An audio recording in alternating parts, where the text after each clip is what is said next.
এই জনমে পাখির সনে হইল না আর থাকা, কই মল্লিকে শিমুল হাসান হইয়া গেল একা।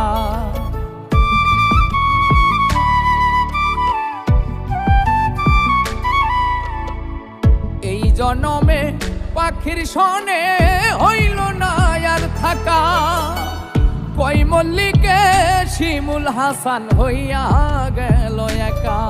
পাখি চিনল না আমারে, পাখি বুঝল না আমারে, তুলসীর জল স্নান করাইয়া রাখতাম মন পিঞ্জরে, তুলসীর জল স্নান করাইয়া রাখতাম মন পিঞ্জরে। পইড়াই আছে শিকল বেরি, পাখিটা আর নাই রে, পাখি আসে যদি ফিরে।